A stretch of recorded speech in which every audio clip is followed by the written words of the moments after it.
Hello friends, good morning all of you. Click Guruji में आप सभी का हार्दिक स्वागत है। आज vector algebra NCERT 12th class का हम चैप्टर लेके आए हैं, जो कि आज ही कंप्लीट हो जाएगा। इसमें जो स्टूडेंट 12th क्लास के एग्ज़ाम्स के प्रिपरेशंस कर रहे हैं, जो 12th क्लास में, उनके लिए तो बहुत ज़्यादा यूज़फुल है ही। साथ में अगर आप किसी भी कॉम्पिटिटिव एग्ज़ाम्स की तैयारी कर रहे हैं तो आपके लिए उससे ज़्यादा महत्वपूर्ण है, क्योंकि ये चैप्टर बहुत ही ज़्यादा पूछा जाता है। और ये जितने क्वेश्चन आप एनसीईआरटी का कर लेंगे तब आपके लिए बहुत हद तक काफ़ी चीज़ें कवर हो जाएंगी, ठीक है। क्योंकि एनसीईआरटी में क्या होता है कि बहुत सिलेक्टेड और कंटेंट अच्छा दे रखा होता है। बस क्या होता है कि हम उसके लैंग्वेज को अगर थोड़ा तो समझ ही नहीं पाते हैं तब दिक्कत होती है। इन सभी क्वेश्चंस में हम आपको बहुत बेसिक तरीके से कराएंगे। इन सभी क्वेश्चंस में हम आपका एक एनिमेटेड एक फ़न उसमें कराएंगे, जिससे आप उसको आसानी से कर लेते हैं, ठीक है। और ये एक पीडीएफ होगी जिसमें सब कुछ सॉल्यूशन ऑलरेडी दे रखे होंगे। बस आपको अच्छे से एक बार देखना है, आपका माइंड एक थीम सेट हो जाएगी। चलिए स्टार्ट करते हैं वेक्टर अलजेब्रा के बारे में। तो सबसे पहले वेक्टर अलजेब्रा में आपने देखा होगा कि हम लोग को स्केलर और वेक्टर की बात करते हैं। तो स्केलर और वेक्टर को हम बहुत ही सिंपल तरीके से समझने का प्रयास करते हैं। देखिए इसमें दे रखी है स्केलर एंड वेक्टर। तो स्केलर को कैसे रखेंगे, ऐसे करके रखेंगे। Speed is a scalar quantity. Speed is a scalar quantity. देखिए scalar is a quantity that are fully describe by a magnitude only. इसमें से मैग्नीट्यूड होता है। It is the describe by the just a single number. ये single number होता है। For examples of scalar quantities included speed, volume, mass and time. But यहाँ पे हम अगर बात करते हैं वेक्टर के बारे में, तो वेक्टर क्या है? Weight is a vector quality. Weight is a vector quantity, sorry. तो वेक्टर क्वांटिटी क्या होता है कि vector is a quantity that has both a magnitude and a direction. इसमें मैग्नीट्यूड भी आता है और डायरेक्शन भी होते हैं, मतलब परिमाण भी होता है और दिशा भी होती है, ठीक है। जबकि उसमें क्या होता है, सिर्फ परिमाण होता है, दिशा नहीं होती है। A important vector is a motion. Some examples: quantity, force, velocity, acceleration and momentum. इसके और भी ज़्यादा एग्जांपल्स हम लोग देखते हैं जो आपको अच्छे से समझ में आएगा। फिलहाल ये डायग्राम से आपको दो चीज़ तो ध्यान हो गई होंगी कि speed is a scalar quantity and weight is a vector quantity. तो आप बोलेंगे नहीं ना। अब देखिए, लाइक स्केलर वर्सेस वेक्टर। तो scalar quantity is a magnitude only magnitude होता है इसमें। देखिए स्पीड है, ठीक है, स्पीड है, मास है, वॉल्यूम है, टाइम है, ये सब कैसा है? स्केलर है। जबकि वेक्टर क्वांटिटी क्या होता है कि इसमें मैग्नीट्यूड एंड डायरेक्शन बोथ दोनों होते हैं। जैसे कि आपकी वेलोसिटी, कार देखिए मूव कर रही है यहाँ पे, ठीक है। और यहाँ पे एप्पल, एक वेट हो रहा है ना इसका, ठीक है। एंड फ्रिक्शन, कोई भी चीज़ घर्षण लग रहा है आपके ऊपर। स्केलर एंड वेक्टर क्वांटिटी को ऐसे भी आप समझ सकते हैं, जैसे कि स्पीड इन ए स्केलर, मतलब 10 किलोमीटर कोई ज़्यादा बंदा, वो क्या है? वो स्केलर, मतलब सिंपल। बट अगर कोई भी वेलोसिटी वेक्टर मीन्स डायरेक्शन, उसमें अगर डायरेक्शन आ जाए तो वो क्या कहलाती है? वेक्टर कहलाती है। वो क्या कहलाती है? वेक्टर कहलाती है, ठीक है। तो आई थिंक इन ये जो मैंने आपके अच्छे से एनिमेटेड आपको दे रखे हैं पिक्चर्स, आपको समझ में आ गया होगा कि कौन सी चीज़ क्या होती है। और ये आपने फिजिक्स में पढ़ा होगा वैसे अच्छे खासे, लेकिन मैथ में इसका स्टार्टिंग ही इसी से होगी, ओके। तो है मैग्नीट्यूड बट नो डायरेक्शन। इसमें स्केलर में डायरेक्शन नहीं होती है, लेकिन लाइक जैसे डिस्टेंस हो गया, स्पीड हो गया, मास हो गई, एनर्जी हो गई, डेंसिटी हो गई, पावर हो गई, length, area, volume, time, temperature, work, okay. जबकि वेक्टर क्वांटिटीज़ में क्या होता है कि डिस्प्लेसमेंट होता है, वेलोसिटी होती है, वेट होता है, एक्सीलरेशन होता है, फोर्स होता है, इम्पल्स होता है, प्रेशर होता है, मूवमेंट होता है, ग्रेविटी होती है एंड ड्रैग। सो यहाँ तक बात क्लियर। अब हम लोग आते हैं अपने मुद्दे पे, आई थिंक अपने क्वेश्चंस पे। अब वो उसको हम सॉल्व करते हैं। अब देखिए सभी क्वेश्चन और सभी आंसर हमें इसमें गिवन होंगे, ठीक है। हमें सब देखना है। तो फर्स्ट क्वेश्चन दे रखा है, रिप्रेजेंट ग्राफिकली आर डिस्प्लेसमेंट। किसकी बात आ गई? डिस्प्लेसमेंट, मतलब वेक्टर की बात चल रही है यहाँ पे। जैसे ही आपने चीज़ों को देखी, अब ये चीज़ें कब समझ पाओगे आप? जब आपको स्केलर एंड वेक्टर के बारे में जानकारी होगी। Displacement of 40 kilometre 30 degree east of north. Clear. So अब क्या करना है आपको इसमें, अब सिंपल तरीके से इस चीज़ के लिए इसको सॉल्व करना है हमको। सो इसमें से हमको ये प्रेजेंट करना है कि पूछा गया है कि represent graphically displacement. Okay, graphically displacement is 40 kilometre. तो देखिए हमने पहले क्या बोला आपको, पहले तो ये वेक्टर क्वांटिटी है आपकी, ये बात ध्यान रखना है आपको, ठीक है, क्योंकि डिस्प्लेसमेंट है इसमें। सेकंड बात, अब यहाँ पे डायरेक्शन भी, इसका मतलब तो डायरेक्शन भी हमारे पास ये है, ठीक है। सो बस आपको इसमें कुछ करना नहीं था, इसमें सिर्फ यहाँ से ओ से पी तक की जो डिस्टेंस बतानी थी वही हमारे पास इसका आंसर हो जाएगा, ठीक है। इस क्वेश्चन में कुछ खास नहीं था इनके अकॉर्डिंग, बस ये 12th लेवल की क्वेश्चन है। इसी में जब हम अभी कंपटीशन वाले क्वेश्चन आएंगे तो बीच बीच में आपको बता देंगे कि ये क्वेश्चन भी आप उसको कवर कर लीजिएगा। क्लियर, बस इसमें यही करना था हमको। अब इसमें यदि कोई चीज़ चेक करनी होती है तो बस चेक कर लेंगे हम लोग। क्या चेक करना देखिए ज़रा, लिखा है classify the following major scalar and vector. अब आपको मालूम होना चाहिए कि स्केलर क्या है और यहाँ पर वेक्टर क्या है। और ये क्वेश्चन है MCQ में जब पूछे जाते हैं ना, तब हम लोग थोड़ा सा कंफ्यूज हो जाते हैं कि यार स्केलर क्या है, वेक्टर क्या है। हमने बताया speed of scalar, weight of vector. Clear, तो बस ऐसे ही ध्यान रखना है आपको। तो अब आ जाइए यहाँ पे, इसमें पूछा गया है कि 10 kg स्केलर है, किसको मेज़र करता है, स्केलर को करता है या फिर वेक्टर को करता है। तो 10 kg scalar quantity because involve only magnitude. Okay साहब, इस टाइप से इस चीज़ के लिए आप इसको याद रखेंगे। ये बेसिक से स्टार्ट करा है मैंने आपके लिए, ताकि कहीं से कैसे भी कोई क्वेश्चन आपसे मिस ना हो किसी भी एग्जाम्स में। लिखा है 2 मीटर्स नॉर्थ वेस्ट, तो 2 metre north west is a vector quantity. देखिए अभी इससे पहले एग्जांपल्स भी कहते हैं कि involve of both magnitude and distance, यहाँ पे दोनों चीज़ें ही यहाँ पे इंक्लूड होती हैं। क्लियर। नेक्स्ट लिखा है आपको 40 डिग्री। मैंने आपको बोला कि डिग्री जो भी चीज़ होती है वो सिर्फ मैग्नीट्यूड होती है। वो क्या होती है, सिर्फ मैग्नीट्यूड होती है, ना कि, क्योंकि उसमें देखिए सिर्फ क्या होता है कि परिमाण होता है, दिशा नहीं होती है। तो ये कैसे कहलाएगी हमारे पास, स्केलर क्वांटिटी। कौन सी होगी, स्केलर क्वांटिटी। ये बात क्लियर, यहाँ तक बात क्लियर हो रही है ना आपके, इस सबसे ध्यान रखना आपको। अब लिखा है 40 वाट। अब वाट है तो क्या होगा, देखिए इसमें भी सिर्फ स्केलर क्वांटिटी, ये भी तो सिर्फ मैग्नीट्यूड ही होगा ना। वाट भी मैंने आपको बोला ना, वाट जो होता है वो भी हमारा किस में होता है, स्केलर क्वांटिटी में होता है, क्योंकि उसमें कोई सिर्फ परिमाण होता है, दिशा नहीं होती है। ऐसे शब्दों में आ जाओ। क्लियर। नेक्स्ट आपको दे रखा है 10⁻⁻⁹ कूलम।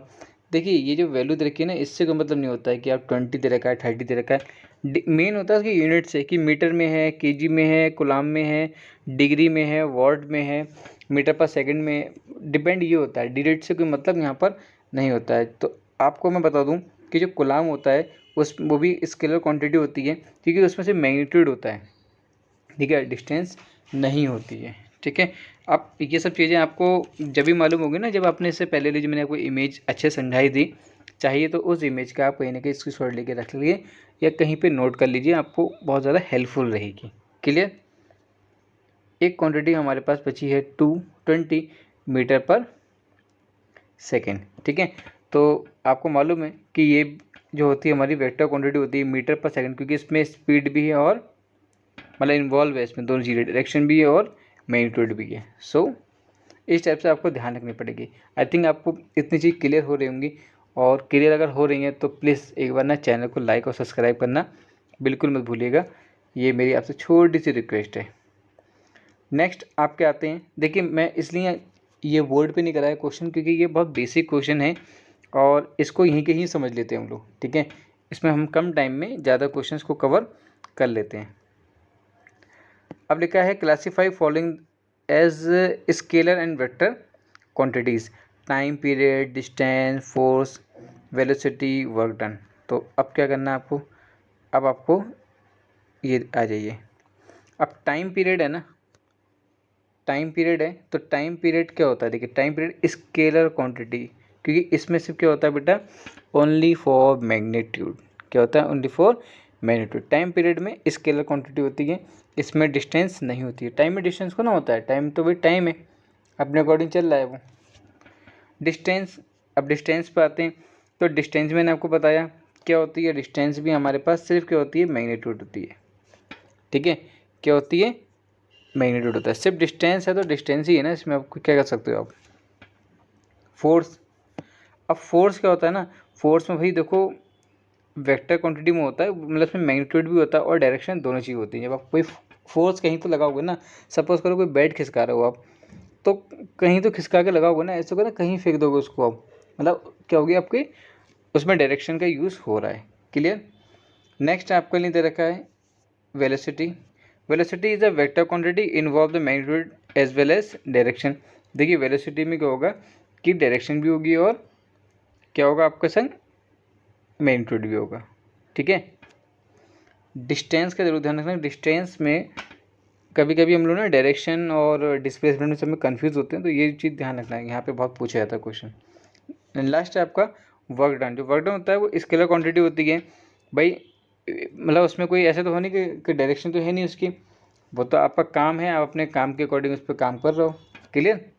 तो ये छोटी छोटी चीज़ें हैं जो कि हम लोग कभी कभी कहते हैं ना बुक्स में मिस कर देते हैं या ढूंढते हैं बाद में एग्ज़ाम्स में, कभी एमसीक्यू में ना ये ऐसी चीज़ पूछ लेते हैं कभी कभी एग्ज़ाम्स कंपटीशन में कि मतलब हम सोचते रहते हैं यार ये चीज़ भी होती है क्या, ये कहाँ से आ गया, ये तो हमने कभी पढ़ा नहीं, क्योंकि स्टार्टिंग के पॉइंट्स होते हैं, ये स्टार्टिंग के इंडेक्स को हम लोग थोड़ा सा अवॉइड कर देते हैं। सो चलिए आगे बढ़ते हैं। In figure identify the following vector. तो कर दिए भैया figure, coinitial equal, collinear but not equal, तो ठीक है आइडेंटिफाई करना है तो आइडेंटिफाई उसको हम आराम से कर सकते हैं। ये ब्रश लगा लेते हैं। Okay, so vector A and B, A and D, A and D quantity because they have the same initial point. Okay, vector b and d are equal, they have the same magnitude and direction, same magnitude and direction पे हैं। और कह रहे हैं जो third वाला है collinear, vector A S C, A and C collinear but are not equal, that because also they are the parallel the direction is not same. क्यों, अब आ जाओ मुद्दे पे। इन सब के एरो देखिए पहले आप। ठीक है, ये डायरेक्शन यहाँ गई, ये फिर यहाँ गई, फिर यहाँ आई, फिर यहाँ आई। तो यहाँ पे जो फर्स्ट वाला क्वांटिटी हमारी जो मतलब फिगर दे रखी है ये वाली, उसमें कह रहे हैं ए and D they have the same initial point, दोनों सेम इनिशियल पॉइंट पे ही हैं। देखिए यहाँ पे एक एरो बना, देखिए ऐसे वाला बना है और एक ऐसे, तो ये दोनों कैसे होंगे हमारे कोनिटल। एंड नेक्स्ट आपको दे रखा है जो सेकंड वाला था आपका वो था इक्वल। इक्वल में देखिए, इक्वल में आ जाइए आप, इक्वल में आते हैं, इसमें लिखा है बी एंड डी, ये वेक्टर बी और वेक्टर डी। अब ये क्या है देखिए आपस में क्या है सेम मैग्नीट्यूड भी और डायरेक्शन भी है इसमें, बट यहाँ पे कह रहे हैं कि कोलिनियर बट नॉट इक्वल। यहाँ पे जो नॉट इक्वल वाली बात आ रही है, देखिए ये जो डायरेक्शन है वो ऐसी है, ठीक है, नीचे डायरेक्शन ऐसे है, ठीक है, ये ए है और ये बी है, ये इसके दूसरे कैसे एक दूसरे के अपोजिट तो है, बट डायरेक्शन तो है सेम, बट एक दूसरे के हम सेम नहीं कह सकते उसको। क्लियर। तो इतना प्रेजेंट करना था, ये 12th क्लास की बात है, इसलिए 12th क्लास तक इसको अब सीमित रखेंगे। नेक्स्ट आते हैं, लिखा है answer the following as true और फॉल्स। बहुत बढ़िया, देखिए ये क्वेश्चन आएंगे आपके लिए एग्जाम्स में जो आप एकदम कंफ्यूज हो जाते हो। लिखा है vector A and minus vector A R collinear, तो बिल्कुल सही बात है। इसमें देखिए अगर आपको मालूम होगा ना तभी कर पाओगे। वो कह रहे हैं कि ये दोनों, ये देखिए ये क्या होता है ना, मैं आपको साफ साफ समझा दूँ, ये ट्रू फॉल्स तो भले ही हैं, बट ये तरीके की थ्योरम्स होती हैं और ये थ्योरम जिसको मालूम होगी ना वही एग्ज़ाम्स में आंसर ठीक करके आते हैं। तो कह रहे हैं वेक्टर ए और वेक्टर माइनस वेक्टर ए हो तो कैसे कहलाते हैं, कोलिनियर कहलाते हैं। कैसे कहलाते हैं, कोलिनियर। तो ये बात बिल्कुल सही है। Clear. Two collinear vector are always equal in magnitude. तो बिल्कुल सही बात नहीं हो सकती, क्योंकि ये देखिए अगर two collinear vector are always equal, देखो ऑलवेज तो इक्वल नहीं हो सकते, इक्वल तो कैसे नहीं, ऑलवेज लग गया और मैग्नीट्यूड में तो बिल्कुल कंडीशन नहीं होगी, तो ये कैसा हो गया आपका, फॉल्स हो गया। क्लियर। एंड नेक्स्ट है आपका two vector having same magnitude are collinear. अगर सेम मैग्नीट्यूड है तो भी ये, जब ये अलग अलग हो ना, वेक्टर की वाली बात हो या मैग्नीट्यूड की वाली बात हो, ये देखा तो ऊपर नीचे लाइन एक तरीके की है, लेकिन थोड़ा सा उन्होंने चीज़ को मॉडरेट कर दिया है, इक्वल को या सेम को, तो ये भी फॉल्स होगा। क्लियर। एंड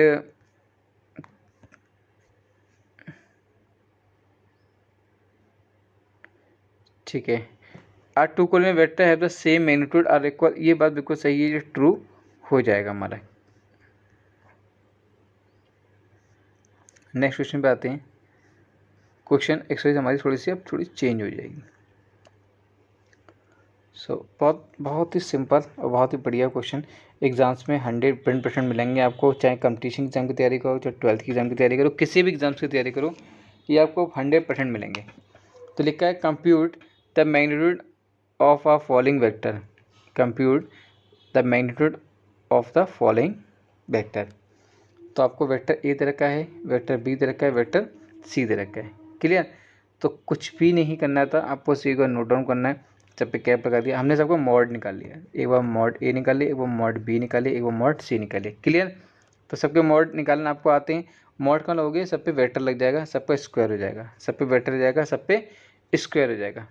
क्लियर यहाँ तक, यहाँ तक क्लियर। तो देखिए वेक्टर ए का वैल्यू आ गई, वेक्टर मॉड ए की भी आ गई, मॉड बी की भी आ गई, मॉड सी की भी आ गई। तो √3, 62 और 1, सबकी हमें क्या करना था, सिर्फ मैग्नीट्यूड निकालना था, मतलब सबका मॉड निकालना था। क्या करना था, सबका मॉड निकालना था। ठीक है, सबका मॉड निकालना था ऐसे करके, बस और कुछ नहीं करना था। और MCQ में जैसे पूछें आप उसको वैसे ही पुटअप कर देंगे। अगर आप एकेडमिक करते हो तो आपको ऐसे सॉल्व करना पड़ेगा।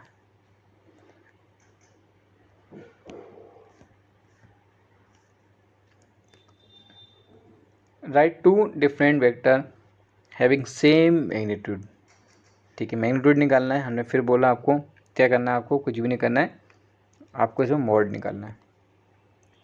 तो भाई देखिए, consider two vector having same magnitude. तो आपने क्या करा कि कंसीडर, कोई भी हमने एक वैल्यू को कंसीडर कर लिया। तो कंसीडर करने के लिए आपको, अब ये जो क्वेश्चन होता है ना, ये एकेडमिक में ही पूछे जाते हैं ज़्यादातर। ठीक है, क्योंकि आप उसमें को ना आप अपने पास लेट करोगे कंपटीशन वाले क्वेश्चन में। तो आपने क्या करा, एक ऐसी वैल्यू, मतलब इसमें हमने लेट की, मैग्नीट्यूड करी, जैसे पहले दे रखी थी, तो ये वैल्यू भी 14 है और ये वैल्यू भी 14 है। तो आप अपने अकॉर्डिंग उसको कर लीजिए कि वैल्यू तो सेम है, ये 1 2 3 2 1 2 इतना है, बस माइनस का आगे पीछे कर दिया। और ये बात ध्यान रखना, मॉड में जो भी वैल्यू होती है वो ऑलवेज पॉजिटिव होती है।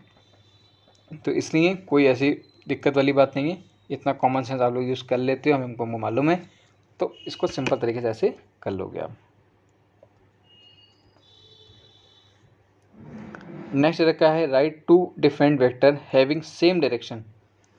तो हैविंग सेम डायरेक्शन, तो देखिए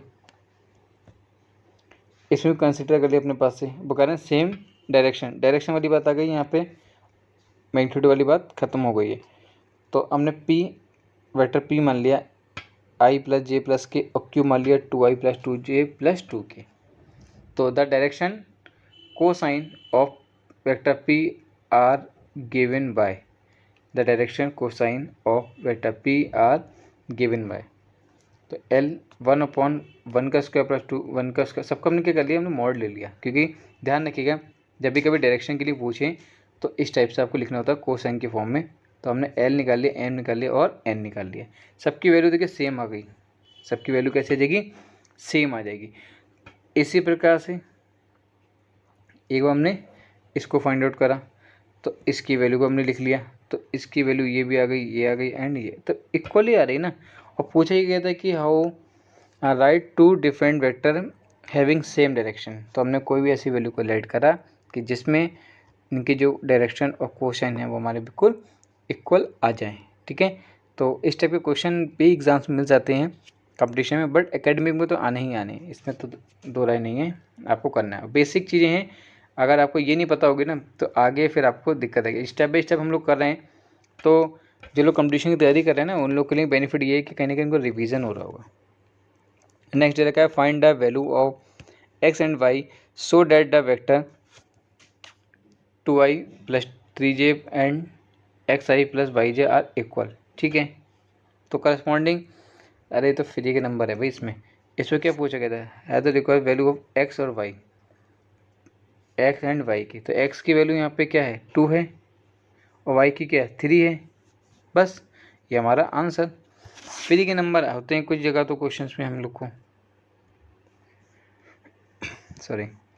find the scalar and vector component end of the vector with initial point 2,1 and terminal point -5,7।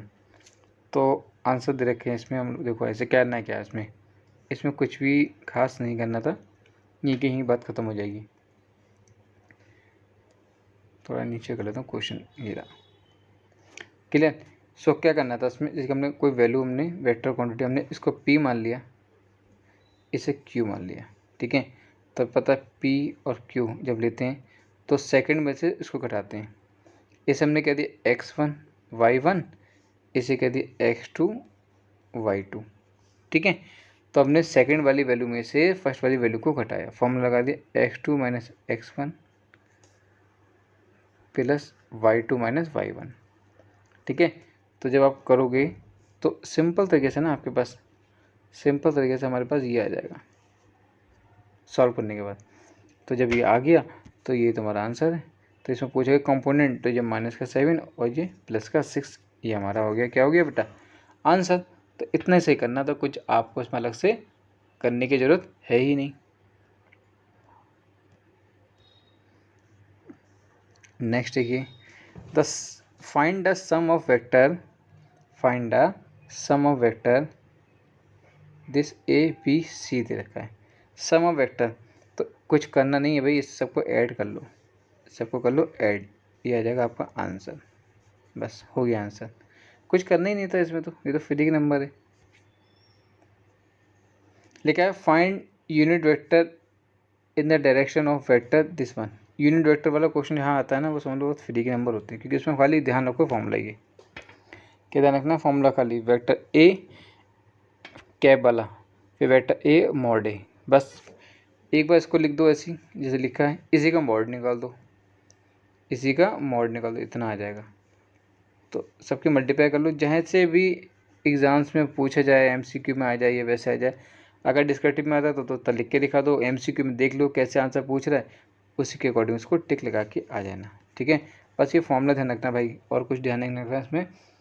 ये सभी क्वेश्चन आप चाहे देख लीजिएगा, प्रीवियस पेपर में सभी क्वेश्चन आपको मिलेंगे मैक्सिमम।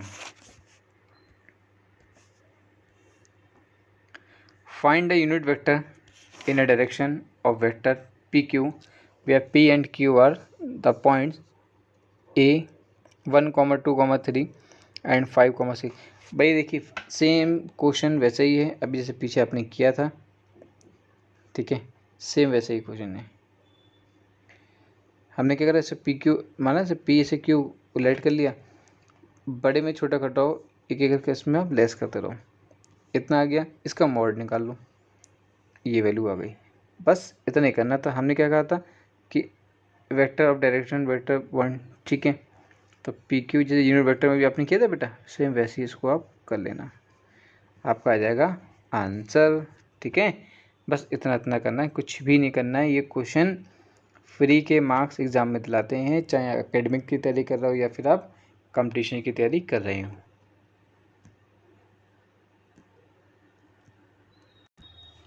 चलिए नेक्स्ट क्वेश्चन पे आता लिखा फॉर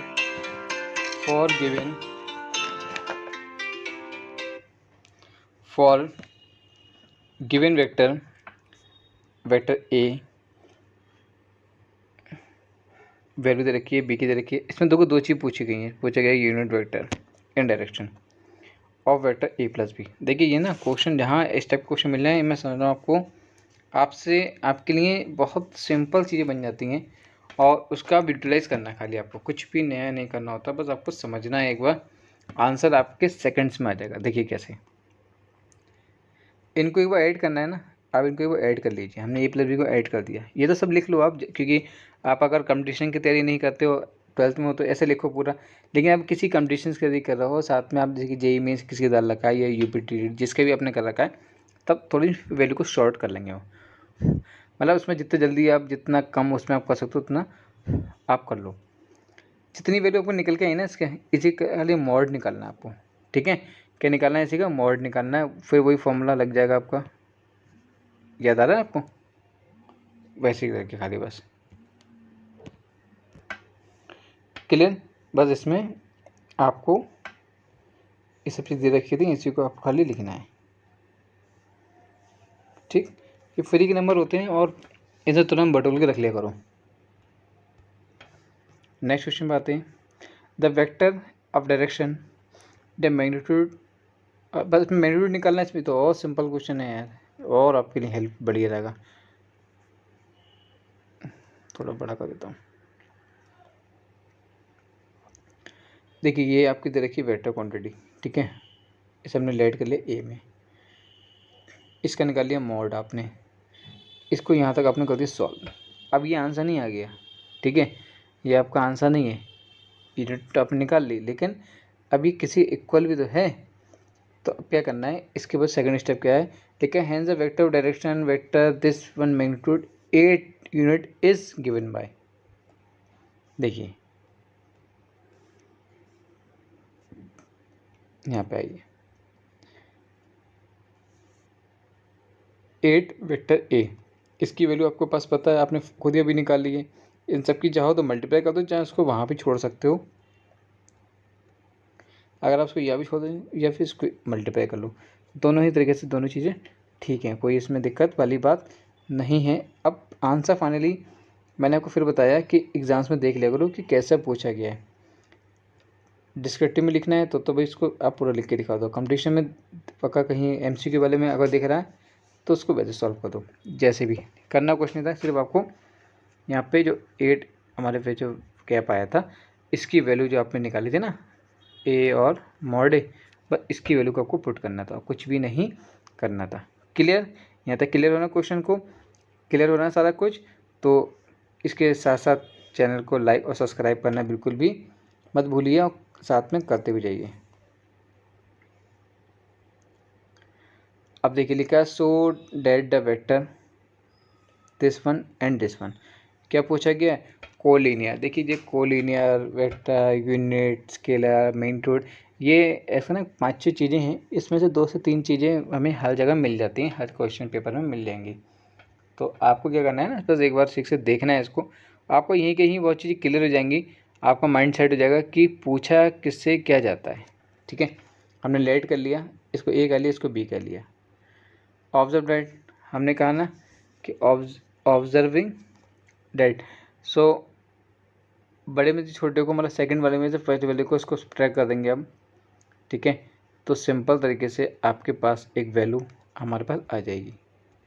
एक तरीका और है इसका, ये जो आपको दिखाई दे रहा है ये वाली वैल्यू, इसमें से ना माइनस का 2 कॉमन निकाल लीजिए, ये तो ये बचा है, और ये देखो ए है, ये क्या है? ए है, तो कितना हो गया? माइनस का 2a वेक्टर है। ठीक है, तो b is equal to lambda A, B is equal to lambda A, तो यहाँ पे जो लेमडा है वो कितना हो गया? माइनस का 2। और पूछा क्या गया था हमसे? कोलिनियर में, so that the vector of this collinear में। ठीक है, तो यही हमसे पूछा गया था, ये हमारा हो गया आपका आंसर। ठीक है, एग्जाम्स पे तो ना बस आप देखते समझ जाओगे, अगर आपने ठीक से इसको समझ लिया कि पूछ क्या रहे हैं, करना क्या है, आंसर क्या निकालना है।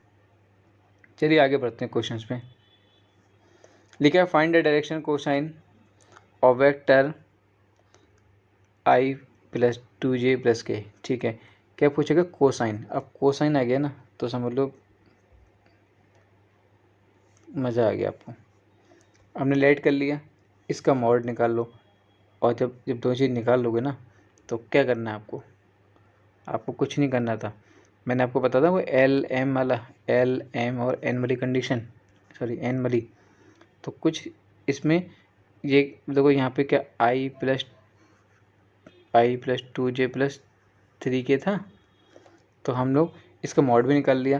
तो यहाँ पे सिर्फ यूनिट वेक्टर ले लेते हैं हम लोग, क्या लेते हैं, खाली यूनिट वेक्टर लेते हैं। तो इसका यूनिट वेक्टर कितना बेटा 1 है, इसका 2 है, इसका 3, किस में कोसाइन की बात चल रही है और मॉड में दे रखा है, तो वो ये आपका हो गया answer.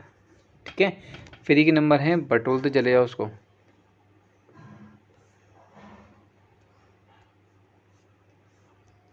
Find the direction cosine of vector joining the point A देखिए एंड बी दे रखा है, direction from A to B. ठीक है, ए टू बी दे रखा है, क्वेश्चन दे रखा है, हाँ ठीक क्लियर। भाई हमने बोला ना आपको, बार बार एक चीज़ समझाते हैं कि जब भी कभी क्वेश्चन आए ना इस टाइप का ए टू, तो हमेशा एक बात ध्यान रखना है, ये जो वैल्यू दे रखी है दोनों ना, तो बड़े मतलब बी माइनस ए ऐसे ध्यान रखो, मतलब से ओ बी कह दिया, ओ ए कह दिया, इसको सब्ट्रैक्ट करना है क्योंकि अभी हमको डायरेक्शन निकालनी है। ठीक है, तो ध्यान रखेंगे अभी, देखो कैसे करेंगे, ऐसे करेंगे। ए बी निकालना है तो ए बी मतलब सेकंड में से पहले फर्स्ट वाले को सब्ट्रैक्ट कर देना, उसका मॉड निकाल लेंगे। जब मॉड निकाल लोगे, सब कुछ निकाल लोगे, अभी हमने क्वेश्चन बोला ना, हमने क्या कहा, इनके से कोफिशिएंट लिखना है आपको। ठीक है, इनके कोफिशिएंट कर लो। एक स्टेप ये है कि इन्हें काट भी सकते हो अगर कट रहा है तो। ये आंसर है। ये यूनिट वेक्टर जैसी कंडीशन ना काफ़ी जगह यूज़ होंगी, ध्यान रखना यूनिट वेक्टर में आई जे के ही फॉर्म में लिखते हैं, बट अगर कोसाइन वाली कंडीशन अगर आती है तो वहाँ पे हम लोग से उसको कोफिशिएंट लिखते हैं। ठीक है, ये बात को ध्यान रखना है आपको, क्योंकि एग्जाम्स में ना MCQ अगर दे रखा है या वैसे दे रखा हो, दोनों ही ऑप्शन दे रखे होंगे आपको, तब आके बच्चा कंफ्यूज होता है थोड़ा सा। ठीक है, सेम वही क्वेश्चन है, मैं इसको नहीं कराऊंगा, आप इसको खुद कर लीजिएगा। नेक्स्ट रखा है find the position vector of point which divides the adjoining point Q the reason externally and internally and externally. ठीक है, ये थोड़ा सा लेंथी क्वेश्चन है और मज़ेदार क्वेश्चन है। ठीक है, लिखा है find the position vector of point R which divide the line join the point P and Q. P और क्यू दो देखिए रेशो देखिए। ठीक है, पहले तो ध्यान रखना पड़ेगा आपको कि यहाँ पे एक छोटा सा फॉर्मूला है सेगमेंट के लिए, फॉर्मूला। ठीक है, हम बात करते हैं इंटरनली एम एन की। सो आ जाओ मुद्दे पे, ये फॉर्मूला ध्यान रखना आप लोग, ये इंटरनली के लिए पॉजिटिव होगा। ठीक है, इंटरनली के लिए ये पॉजिटिव होगा, एक्सटर्नली के लिए माइनस में होगा। बस सेम फॉर्मूला सेम होगा, लेकिन माइनस प्लस का ध्यान रखना है। जो बाहर के लोग हैं वो निगेटिविटी फैलाते हैं, अंदर के लोग हैं अपनापन लाते हैं, तो उनसे पॉजिटिविटी आपको मिलता है। नेक्स्ट आते हैं हम लोग इसी में। अब पी मैंने बोला ना आपको, इसमें वैल्यू दे रखी है आपको पी ओ क्यू की, तो फिर वही कंडीशन ओ पी मान लिया, इसको क्यू आर मान लिया, दिस वन। ठीक है, तो इसमें क्या होता है कि वैल्यूज़ को हमने क्या करा, दो इसमें डिवाइड कर दी। एक हमने पी क्यू मतलब ओ पी मैंने ओ पी जो फॉर्म कंडीशन होती है उसको हमने सॉल्व किया। अब फॉर्मूला क्या था हमारे पास वो देख लीजिए। फॉर्मूला जो दे रखा था उसको ध्यान से देख के आप लोग उसको करना है। यहाँ पे m और n कितना था, यहाँ पे m जो है 2 है और n कितना है 1 है। m कितना है 2 है, n कितना है 1 है। फॉर्मूला क्या है, M B plus N A M plus N. तो m यहाँ पे 2 है और n कितना है 1 है। यहाँ पे जो m है 2 है और n कितना है 1 है। ये a है ये b है, इसको ऐड कर लिए, सॉल्व कर लो। मैं ज़्यादा सॉल्व नहीं करा रहा हूँ भाई, ये सब चीज़ें आपने कर रखी होंगी क्योंकि अब उस लेवल के नहीं हो कि हम आपको एक एक चीज़ को सॉल्व कराई दिया, बस आप सिंपल तरीके से इसको समझो। यहाँ तक आ गया। ये बात किसकी थी, इंटरनली बात थी। अब सेम एक्सटर्नल की बात कर लें, वो क्या था, वहाँ माइनस था प्लस था, यहाँ पे क्या हो गया माइनस हो गया, तो ये वैल्यू आ गई। तो बस इन दोनों चीज़ों में भाई ये दोनों चीज़ें हमको करनी थी, वो कुछ भी अलग से नहीं करना था। Find the position vector of mid point of the vector joining the point P and Q।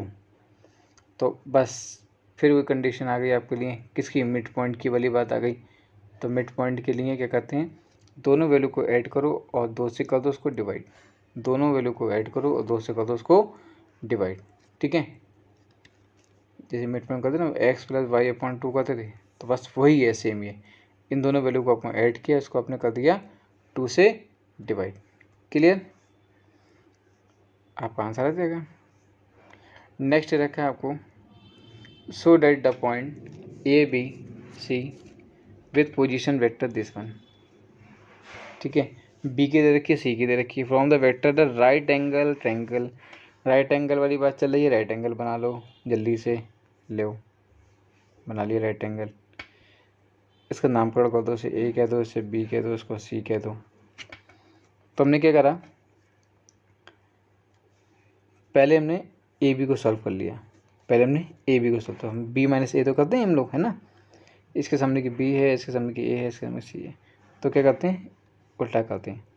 फिर बी सी कर लिया हमने, तो इसको सॉल्व, ओके वैल्यू निकल के आएगी। फिर हमने क्या कर लिया, सी ए कर लिया बेटा, तो ये वैल्यू निकल के आ गई। अब इन सभी का क्या करेंगे, मॉड करेंगे। क्या करेंगे, इनके सभी का बेटा मॉड कर लेंगे। तो मॉड भी कर लेते, ये आ गया, ये आ गया, सबको मॉड निकल के आ जाएगा। अब ये चेक करना था इसमें मेन बात जो आपको बता दूं मैंने आपको बोला ना, ये डायरेक्शन बनाई थी हमने ऐसे, मैंने कहा जी ए है, ये बी है और ये सी है। तो यहाँ पे ना ए बी की वैल्यू कितनी है, 35 आ गई, और बी सी कितनी वैल्यू आ गई बेटा, 41। ये मैंने इसकी नामकरण गलत कर दिए, यहाँ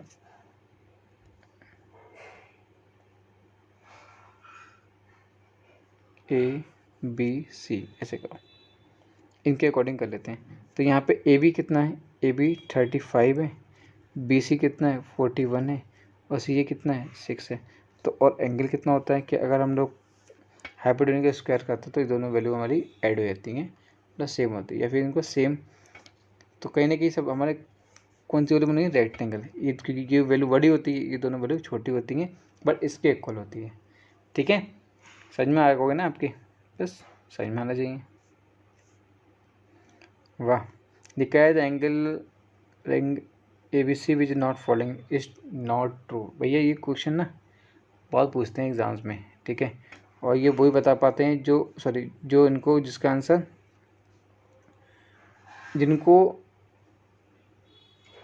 जिन्होंने समझा है कुछ, ठीक है, बस तभी इनको समझ में आएगा।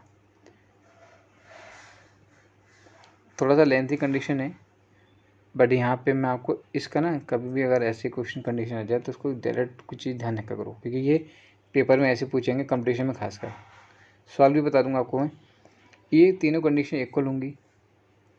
यहाँ पे ए बी बी सी, अगर इसको उधर ले जाओगे ना तो ये इसके इक्वल हो जाएगी, सामने वाले के, समझ में आ रही है, माइनस का हो जाएगा प्लस का हो जाएगा। A B minus B C, C B और सी ए बी। बट यहाँ पे जो कंडीशन है ये वाली सी वाली, यहाँ पे ये क्लियर नहीं होगा, क्योंकि देखो ए बी बी सी और माइनस सी ए क्यों आ रहा है। अब ए सी तो कह सकते हो, क्योंकि अब ये क्यों बोल रहा हूँ ना ऐसे में, यहाँ पे देखो एरो, देखो आप यहाँ पे एरो ऐसे जा रहा है, एरो ऐसे जा रहा है, ऐसे, बट यहाँ पे जो बात ये कह रहा है ना, ये वाली आंसर गलत क्यों हो रहा है, क्योंकि सी विपरीत दिशा में नहीं आ सकता ना, इसलिए। और अब आपको होगा कि ये तो ए वाला तो कर दिया, ए वाला इसलिए कर दिया ना क्योंकि दोनों सब एक ही डायरेक्शन में, ए भी एक ही डायरेक्शन में, बी सी भी वही डायरेक्शन में, और सी ए भी वही डायरेक्शन में। ऑप्शन बी क्या कह रहा है, ए बी डायरेक्शन सही है, बी सी डायरेक्शन सही है, माइनस ए सी। अब अगर आप सी ए नहीं कह सकते, आप ए सी कह सकते हो, क्यों, क्योंकि ये चेंज हो गया ना, इसका मतलब कितना हो गया, ओ सी माइनस ओ ए हो गया ना इसका मतलब, ये तो कह सकते हो। बट ये क्या कह रहे हैं, ये क्यों नहीं हो रहा है, क्योंकि ए सी ए बी की सही है, बी सी, लेकिन सी ए सिंगल वापस नहीं आओगे आप, ए सी तो कह सकते हो उसको चेंज करके, बट अगर सिंगल वापस आ रहा हो तो विपरीत दिशा का वो कर रहा हूँ, उल्लंघन कर रहा हूँ। ऑप्शन नंबर डी इसलिए सही है, ए बी सही है यहाँ पे, और सी बी माइनस में है, ठीक है। अगर इसको पलट के लेके आ रहा है तो मतलब वैल्यू को चेंज करनी पड़ेगी, अगर और सी ए प्लस का, ठीक है। क्लियर है यहाँ तक? चाहो तो उसका आंसर सोल्यूशन देख लो आप। Alternative true, alternative B is true, but ठीक है यहाँ तक क्लियर। चलिए नेक्स्ट क्वेश्चन पे आते हैं। लिखा है if A and B are two collinear vector which is following incorrect. तो ए बी स्केलर बी, ठीक है, रिप्रेजेंट कंपोनेंट, ठीक है। अब एक एक करके देखते हैं, एक एक करके चीज़ों को कहेंगे क्वेश्चन ये था।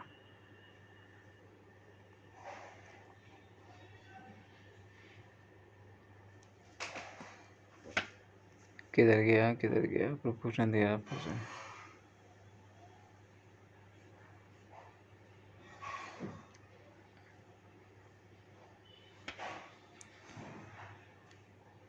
देखिए लिखा है ए, ये भी क्वेश्चन हमने किया भी था कोलिनियर में, आपको याद होगा। तो मैंने कहा था कि जो लैम्डा की वैल्यू थी वो -2 आई थी, ठीक है, याद आएगा आपको। तो कह रहे हैं कि two collinear vector with the same incorrect. तो ये वाली तो बिल्कुल सही है क्योंकि अभी जस्ट आपने अभी निकाला है इसको। और ये जो वैल्यू ना ए प्लस माइनस बी, ठीक है, the represent respective component A and B proportional, ठीक है, but both the vector A and B in the same direction but different magnitude. ये तो कोई बात ही नहीं बनी। तो ऑप्शन नंबर डी यहाँ पे बिल्कुल इनकरेक्ट हो जाएगा और इसके अकॉर्डिंग आंसर बिल्कुल सही हो जाएगा, ठीक है। नेक्स्ट क्वेश्चन पे आते हैं हम लोग। लिखा है फाइंड द एंगल। यहाँ से क्वेश्चन भी बहुत ज़्यादा पूछे जाएंगे, ठीक है। यकीन ना हो तो किसी भी एग्जाम्स की बुक्स उठा के देख लेना, आपको बहुत सारे क्वेश्चन मिल जाएंगे। लिखा है find the angle between two vector A and B in magnitude √2 and 2 respectively. तो having A dot B, vector A dot B is equal to √6 दे रखा है। तो देखिए मॉड ए की वैल्यू दे रखी है, मुझे मैग्नीट्यूड मॉड ए की है और मॉड बी की दे रखी है, और इसकी सब कुछ ये तो हमारे पास क्या अभी तक कोई वैल्यू हमारा गिवन है। बस ध्यान के रखना है आपको ये फॉर्मूला, क्या ध्यान रखना formula A dot B mod A vector भी लगा लेना अगर मेरे से रह जाए तो, और कॉस थीटा, ठीक है। तो बस आपको ये ध्यान रखना है ये फॉर्मूला, ठीक है। इस फॉर्मूले में इसकी वैल्यू दी, इसकी वैल्यू दी, सबकी वैल्यू पुट करनी है। तो कितना आ गया आपका 1/√2, कितना आ गया 1/√2। इसकी वैल्यू होती क्या है, मतलब ये किसकी वैल्यू होती है, ये होती है π/4 की। किसकी होती है 45 की, 45 की। तो बस आपका ये हो गया आंसर, ठीक है, क्लियर, कोई डाउट तो नहीं। चलिए फॉर्मूला ध्यान रखना खाली आपको, ये और कुछ नहीं करना, खाली फॉर्मूला याद रहेगा, सबको याद रहेगा। Find the angle between this one this one. बस एंगल निकालना है, एंगल निकाल लो। क्या करना है, फॉर्मूला लगाते जाओ, आंसर लाते जाओ। एक ही फॉर्मूले पे कई सारे क्वेश्चन अब कंप्लीट हो जाएंगे। क्वेश्चन छुपा दिया मैंने क्योंकि वैल्यू दे रखी है, ये इसकी वैल्यू दे रखी है, इसकी वैल्यू दे रखी है, दोनों का सेम आ गया। लो अच्छी बात है, ये तो ए डॉट बी भी निकाल लिया, ये आ गया।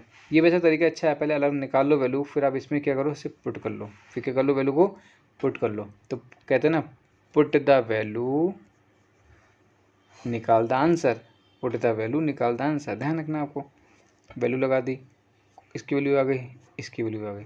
अब एंगल तो बन ही नहीं रहा है, तो जो आ रहा है हम वो लिख के छोड़ दे रहे हैं, ये हमारा हो गया आंसर, ठीक है। ध्यान रखिएगा क्वेश्चंस कैसे पूछे जाने वाले हैं। एंगल बिटवीन वाली वहाँ भी बात आ जाए तो आपको क्या करना है, ये फॉर्म लगाना है A dot B mod A mod B cos theta. Next question पे आ जाइए। Find the projection of vector this and vector this one. तो ए की दे रखी है, बी की दे रखी है, तो कुछ करना बना था, फॉर्मूला तो वही लगाना है आपको। पर इसमें क्या है ना, इसमें कॉस का प्रोजेक्शन निकालना है, ठीक है, ठीक है, okay.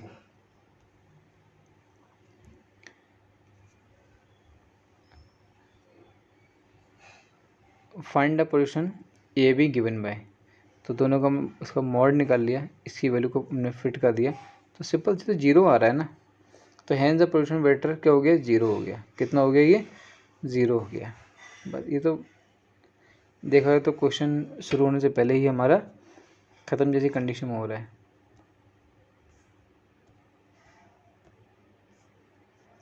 Find the projection of vector this one on a vector this. ठीक है, ए इधर का बी इधर का, बस आपको पता हो चाहिए प्रोजेक्शन ऑफ वेक्टर। फॉर्मूला ध्यान रख लो अगर आपको याद ना प्रोजेक्शन के लिए, अगर कोई दिक्कत हो तो ये 1/mod b a dot B, 1/mod b a dot B. तो मॉड के लिए ये हो गई किसकी, बी वाले की, और इन लोग की मल्टीप्लाई कर लो, इतना आ गया, इतना आ गया, ये हमारा हो गया आंसर। देखो कुछ नहीं करना है, ये क्वेश्चन भाई पूछा जाएगा एग्जाम्स में। अगर फॉर्मूला नहीं पता होगा ना तो बैठे रह जाओगे और इधर तक दिमाग लगाते रहोगे। तो ध्यान रखो फॉर्मूले को, मैं फिर बार बार अपनी वीडियो में बताता हूँ कि फॉर्मूले का सब खेल है, जो नोट करके रख लो, बहुत हेल्पफुल रहेगा आपके लिए।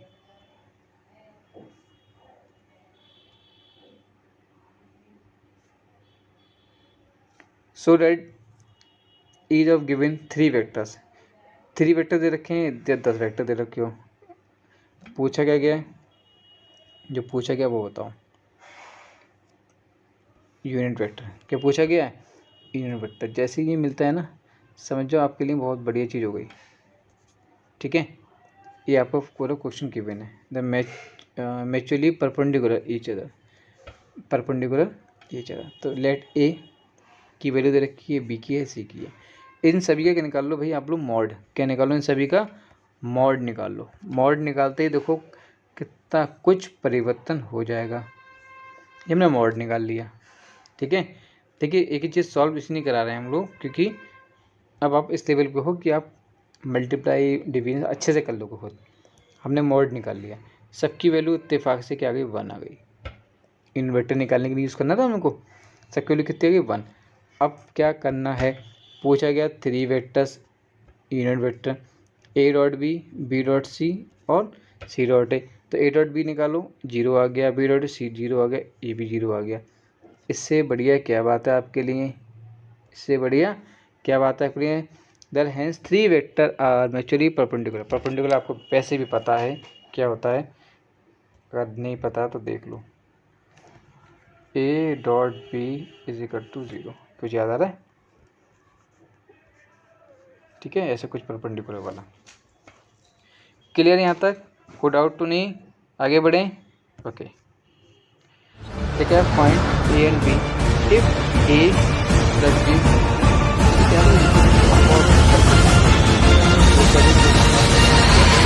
कर सकते हैं।